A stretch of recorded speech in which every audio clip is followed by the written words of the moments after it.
RingVille episode Lex Gunz. Hey everyone, how's it going? My name is Kevin, headed out of Sanchez KHS, and today I have the absolute pleasure of sitting down with Big Poppa. He is 1/3 of the cult. You see him as Bubba Ray Dudley on SubwayMania. Lex Gunz, how you doing? I'm fantastic. How you doing? I'm doing great myself. Thank you very much for sitting down with me. I see you repping the cult. You have to. You gotta represent. Absolutely. Everywhere you go, you gotta put yourself forward. And this is my team. This is close to my heart, so I'm gonna wear it everywhere I go. Right. The cult. Who's gonna put yourself over more than you? More than me. Come on. Exactly. So this took a while to set up because we first spoke probably 2-3 months ago, and it was just timing and everything. But like big special thanks to you for kind of bringing your whole group here. Like truly, like thank you very much. Nah, just thank you for having us and for wanting us to come and speak. Like this is important to us. It's important to the business as a whole to have an outlet for people like us coming up or even veterans to kind of voice their stories so that you get a little bit more that we're people too. Yeah. We're not just people in the subway or in a ring, and I'm not this evil guy who wants to punch your head off in a show. Like I'm all right sometimes too. Like we can sit down and have a conversation. No, absolutely. So I appreciate it. Of course. And we'll see. Maybe you just all right. No, so I think first thing out of the gate, it's like you recently had a child. Congratulations. Thank you so much. Absolutely. Thank you. Beautiful baby girl. Thank you. Of course. It's like, has your mindset with wrestling changed because you've become a father? No. If anything, I think it inspires me more because, look, I didn't finish school and everything. My significant other, my wife, right? Jen, shout out to Jen. She makes a lot of this happen. You won't even know. She finished school. She went that route. I didn't. I wanted to follow my dreams. And I'm grateful for this because now my daughter has that side to look up to. Right. Like, you don't have to go to school if you don't want to. That's not your thing.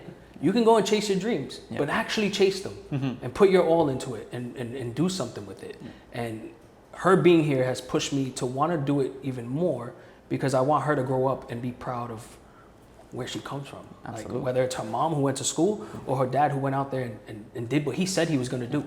And that's super important to me. So her being here didn't stop me or it might have slowed me down a little bit, but as she gets a little older and we get back on that horse again, like I want to be even better than I was yesterday because of her in wrestling and in life and all that. Now it's stuff. Like a motivation aspect. Oh yeah, now it's more motivation than I could have ever had for myself before. Yeah. It was very selfish before. Now it's just like, for you, I'm gonna spin the world. Yeah. So there you go, and that's a beautiful thing.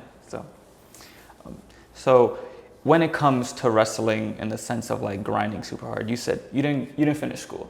At what age did you kind of know like, hey, I do want to just go the wrestling route? 3 years old, bro. 3 years old. 3 years old. That is my earliest, like, that I can tell that this is what I wanted to do, no matter what. I didn't know how to get there, especially back in the 90s. Like I didn't know you could get to wrestling school, and we didn't really have internet growing up. I couldn't just search up how to train. Like I just saw it on TV, and I knew that these people that I see getting a reaction out of me, I wanted to do that for other people. That is something that carried me my entire life. And I didn't know how I was going to go about it. And I took there's a bunch of different bumps along the road to get there. But eventually I knew that that's what I would want to do. And it was a no-brainer when I was in college trying to do the right thing, trying to study advertising design and all that. That's how I come up with the ideas for shirts. I like art. I love art. So I figured if I'm going to go to school for something, let me go to school for that. But I just could not stand school. And I took my the last check that you get from school, because that financial aid check? Yeah, that financial shout out financial aid. Shout out financial aid. That last check, it was $1,000, and I held on to it, and I enrolled in the gym to get myself in shape. Yeah, because I knew that I wanted to go wrestle. That's it. That was the focus there. I want to do this since 3. Since 3. What's your earliest memory of wrestling? I don't have a early memory. Like, I have tapes. I have a lot of tapes. Okay. My grandfather used to record the events for me, and because we had that illegal box, that hot box. Shout out to the hot box. And he would record every pay-per-view for me, and I would watch it back when I go to my grandma's house. And I have one as far back as the Owen Hart tragedy. Oh. I have that on tape. That pay-per-view, Yeah. I have it on tape. Now anywhere you find it's like all edited or whatever, I have a tape of it live. And that's the earliest tape I have. My earliest memory of where I knew I wanted to do this, Mick Foley, Cactus Jack, Triple H, that whole angle, I knew based on how Mick Foley made me feel, when he lost that Hell in a Cell match, he went through the top and that was it. His career was over, supposedly, because he came back like a month later or whatever. Right. That was the end of my world, man. I cried so hard. Like, Mick Foley's gone. Right. And I knew I wanted to, I don't know if I wanted to do him justice and be someone like him, or I don't know if I saw what he did and it was so real to me that I just wanted to respect wrestling and give that back. I want to make wrestling real again. Got you. And okay. I wanted to be him. I wanted to be Mick Foley. Yeah. So you're a big Mick Foley fan. Huge. Huge. Well, He's the whole reason I'm in any sort of wrestling entertainment is because of Mick Foley. What is it about him that just drew you to him? It was real. I don't look at Mick Foley and think like if you look at Mick Foley and think or think you could say that this is fake, go the other way, bro. Yeah. You don't disrespect that man. This was real. Facts. And me seeing that, like, I'm all into that. Like, give me something that's real that I can feel. That I think out of any wrestler who's ever done it, it's like the commitment to the sport is insane. Like he was like, he was game for anything. He's like, throw me off the top of the cell, or it's like pedigree me into the thumbtacks. It's like, and he pays the price for it to this day, right? Yeah. But that's how much this man loved the business, and that's how much this man just loved to entertain people. Like I think he would do anything to see a smile on somebody's face. Absolutely. It's insane. Yeah. But I love it, and I'm very much like that.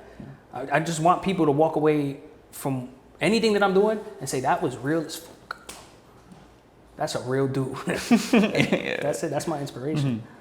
Did you follow Mick Foley throughout his whole career in the sense of like Dude Love, Mankind, and Cactus Jack, or was there just like Cactus Jack that kind of... Cactus Jack was the one. Yeah? That was the one. He was a badass. And in the 90s, me growing up, at my age, like, Dude Love was cool. And as you get older, you appreciate Mick even more. Yeah. But as a kid, Cactus Jack, crazy, bang, bang, like, bang, bang, going through thumbtacks and cages and street fights, and it's like, this dude is it. But as you get older, you start to appreciate all the different levels to Mick, like, Dude Love is crazy. Yeah, thanks. Mankind is insane. Cactus Jack, like, this man played three different, like, all these different people. The Commissioner Mick Foley, like, there's so many different versions of Mick, all from this one person. Like, respect to Mick, man. And I want to be that. I want to be able to be able to. I remember, I forgot which Rumble exactly, but he was all three personas in one Rumble. It's like, that paycheck should have been nice. That paycheck had to be nice. I'm coming out 3 times. Come on, man. There's no other way to stamp. Like, you're 3 different people on a show. Yeah. And it's like they're all super different. Super different. And super believable. Exactly. Yeah. No, shout out Mick Foley. Shout out Mick Foley. Bang, bang. So when it comes to training, do you sometimes grab inspiration from his in-ring style? Hell no. No disrespect, Mick. He's the real sometimes. Yeah, that's you got to protect yourself too. And he would probably agree to this. Don't do what he did, right? There's a right way to kind of do things. And not to say, Mick is actually a very good wrestler. Yeah. If you look back at his stuff, like, he's nice, right? What got him over was all the crazy stuff. Yeah. But for inspiration, I look at now a lot of guys when it comes to physically moving around the ring. Like, I love Tazz. Tazz, and they fit my body type. Yeah. Rhino, I've been compared to Rhino a bunch of times in my life. I can see it. I'm starting to see it now. Yeah. I didn't get it at first, but I'm like, okay, I get it. And I have a lot to learn from that because they fit my body type. Yeah. I can move around like that. Right. A lot of times you go to wrestling school and they're doing all these lucha spots and stuff, and I'm like, I'm not a luchador, bro. Yeah. I'm not jumping off the top rope and doing 450 splashes and stuff. Like, it's not happening. I might try it, and I've tried, almost broke my neck a couple times trying it. But that's exactly why I shouldn't do that. But that's why wrestling is open to different characters and different ways to do things. I don't have to be a luchador if I don't want to. Absolutely. I don't have to. So watching people like Tazz, Rhino, Randy Orton, I think is the best in the world as well. Like, if you can take little things from him, because he does very minimal in the ring, and it means something. Anyone that's believable to me, that can make me feel something, that kind of looks like me, or maybe has my size, minus Randy Orton, because me and Randy Orton don't look the same. No, I can see what you mean. Yeah, right. I'm not talking to Randy right now. But anyone that I can kind of see myself in a little bit, then I'll try and take from.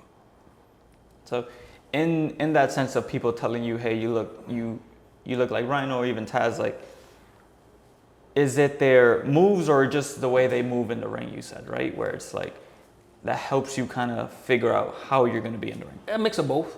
It's a mix of both. They do some things I'm like, okay, I can lift a guy up like that and do that. Yeah. I'm pretty good at suplexes. I can suplex people. Not as good as Tazz. Like Tazz, these The guys are a suplex whole machine, different animal. yeah. Like I have a whole lot to learn to perfect it like them. And I don't want to be exactly like them. It's just a blueprint of like, okay, I can do this like that. Because I'm not going to move around like Rey Mysterio. Yeah.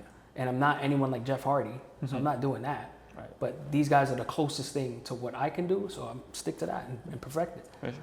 Now, in the sense of outside the ring, like maybe character, who are people you draw inspiration from there? Foley, Randy Orton, Bubba Ray. Bubba Ray. 100% Bubba Ray. Because he's another person that I believe everything that he says, whether you like what he says or doesn't, I don't think he cares either. Yeah. And guess what? I don't care either. Just go out there, say what you got to say, be yourself, and get over, kid. That's it. Bully Ray. Right? That's it. Yeah. And that's a lot about how I grew up. It's just like that. Just go speak your mind, bro. Who cares? Yeah, absolutely. And like, funny you mentioned Bully Ray is because you in SubwayMania are Bubba Ray. You portray Bubba Ray Dudley. Is that because you felt like you look like him in some sort of sense, or was it more of just like he's super real, so you kind of wanted to portray that? It was asked of me. I was asked. My best friend is Devon in SubwayMania, and he's the ref in SubwayMania. They wanted to do a Dudley's thing, and what better person to be Bubba Ray to Devon, who's my best friend, than his best friend? Like, we're actually best friends. Absolutely. And it just so happens that I guess I kind of look like him sometimes. Yeah. Now with the glasses. Yeah, like cargo, right. So liking the way he works kind of helped me be able to portray that character a lot more, because I really respect what he does. So it made it easy. It's definitely easy. And my favorite person, it's so fun to be someone that you're not in wrestling, and that's probably a whole nother reason. For sure, because you can kind of do and say things that you normally wouldn't do or say. Yeah, and it'd be accepted and cool. Where on the street, I'll probably be fighting somebody. But No, for sure. yeah, and a lot of it goes to that Mick Foley thing. Dude love Cactus Jack. I like to be Lex Gunz, but I could also pull off a Bully Ray as well. Yeah, a Bully Gunz. Bully Gunz. I'm Paul Bearer in SubwayMania too. Like, Yeah, I've seen. ridiculous. Like what? That's so far away from any of the two people. Yeah. Like what? How did you get the voice down? I don't even think I did. You just do it, and I looked so much like him at the time, or it looked so ridiculous that I don't even think people cared about the voice. So all that goes to Mick. I'm able to portray all these different characters. For sure. Like, how has SubwayMania kind of helped your career get you into places or situations that you didn't maybe thinking of being a part of? Well, it helps when 1 million people in a city that has 8 million people kind of see your stuff all the time, right? That's true. Where before I was just some kid in Harlem, now I'm known to millions of people in New York, and then some even not even in the country. That certainly helps when you're trying to get into certain doors, or you want to introduce yourself to people that you would not have went up to otherwise. Yeah. Now I have something to say. Like I'm part of this. I'm part of something that's big. Right. And it gives you some power to be like, hey, what's up? What's going on? No, for sure. Because like even recently at House of Glory, Mike Santana, Puerto Rican Weekend, SubwayMania had a full-on segment in the ring. Yeah. And it's like, and I know you coming from a Puerto Rican background, like how special is that to like celebrate your heritage, and also just going into such a big spot in like one of the biggest indies in New York? The biggest indie, I think, in New York. I think, yeah. If anybody asks me to this day, so I used to train in House of Glory. That is like a home for us. Yeah. Ended up leaving House of Glory for just personal reasons with life. Yeah. And I really believed in SubwayMania, and we chased that. And at the time, there might have been some people that didn't really agree with it. And I was scared too. I didn't agree with it either. Yeah. But my best friend was doing it, and I was going to support that. And we were going to do this big. Absolutely. So to be invited back to House of Glory to perform as SubwayMania on Puerto Rican weekend from Mike Santana, like, and we've trained with Mike, and like, it's crazy. That's insane. Yeah. And you can't write a better story than to come full circle like that. That's so big, and it was humbling. It was very emotional. All because of SubwayMania. Yeah. SubwayMania brought us back, and it's carrying us to further places, and we're not stopping anytime soon. No, absolutely. Hopefully not. Hopefully not. Hopefully not. And I know Bubba Ray has talked about SubwayMania. Has he ever reached out to you personally? Like, yo, what you're doing is great. As like, so Bubba Ray and Devon, we went to a signing one time, and they got off their seat when they saw us, and they took a picture with us.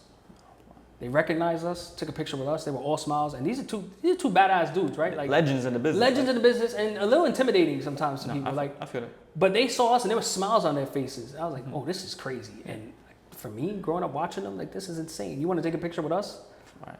Dope. Not too long after that, I'm scrolling through IG, toxic scrolling, just what's going on. I got a notification. Bully Ray. What? Bubba Ray DMing me. He slides into DMs? Slid into my DMs. Crazy. Invited me to one of his parties that he was doing a Halloween thing kind of at one of his bars in Jersey. Yeah. Forgive me for, I don't even remember the name, but he wanted us to pull up to there. He said, invite you and your boys, come through. I'm like, wow, man, that's come on. Like, you, like. Me? I'm not nobody, bro. And you're writing to me?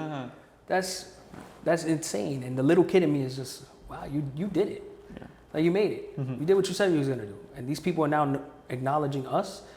It's insane. And not just Bubba Ray, because before that, Devon was liking our stuff. And people like Lita, and recently Triple H has been aware of us, and the New York Times, and everywhere. And I have a fingerprint in that. That's crazy. Absolutely. It's a beautiful thing. It's a blessing. Absolutely. It's a blessing. Yeah. What are some of your wrestling goals that you have? To be better than I was the last time in the ring. And I don't really have any, I don't like to think of major goals because that gives me an anxiety and puts too much pressure and takes the fun away from things. That's fair.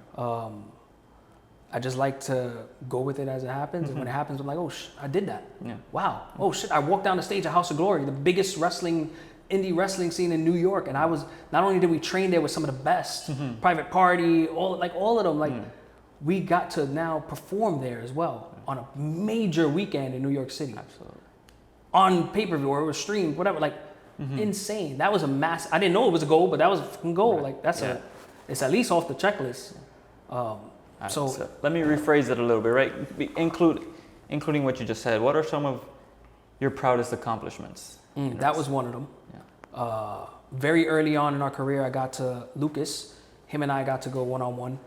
And if it all ended there, I would have been happy. If it all ended, like, we worked so hard as best friends, teenagers, and all we wanted to do was wrestle, right? Two completely different individuals, two completely different walks of life, and we bonded over competition. And we had the opportunity to actually have a match one time. Yeah. And it was so good, the audience members were crying, and I was crying, and Lucas was crying, and that kid was crying. And it's like, if it all ended in that moment, and it was on my brother's death anniversary. I have an older brother passed away. It was on his death anniversary. If it all ended in that moment, I would have been fine. And that's probably up there, my number one. Because then right after that would be winning tag titles with him. Yeah. That, like, what? Like, you got these two boys, and like, we did it. We're doing it. Absolutely. And now we're getting millions of views, and that's another checklist off. Nice. New York Times checklist. Like, everything I said I was going to do, I'm doing it. Right. That's... What more can you really... What more can you... That's... One last thing I wanted to bring up is, like, when I was on your Instagram page, I saw a link that had... it was a bio for your dad, right? And he's looking for a donor, right? And it's like, I just kind of want to give you the opportunity to talk about that if you want to, if you don't. Oh, totally. Yeah, no. So my dad he's at end-stage kidney disease. If you know my dad probably should have been a wrestler, a manager, or something. That man is a character. And regardless of what he's going through right now, that man has not slowed down Okay. At all. Full of life. Full of life. Like he's younger than me and you, for sure. But he's looking for a kidney. He's hanging in there. Yeah. He's doing what he has to do. He's still pushing. So if anybody wants to donate, you can follow me, Suntan Superman 93 on IG. The link is there. You can DM me personally. It's not as complicated as people would think, but or even if you just want to share it, just share it and put it out there. Like that's big, and that's why this stuff is so important. And SubwayMania reaching 1 million views because it helps me. Like I can be that person to help my family. Yeah. And have eyes on something that nobody would have paid attention to otherwise. Oh, absolutely. Yep. Well, thank you very much for sitting down with me. It was an absolute pleasure. And I look forward to watching where your career and the Coke career goes. I look forward to doing this again. Oh, absolutely. Always invited. Neighbor right here. Thank you. Till next time, we out.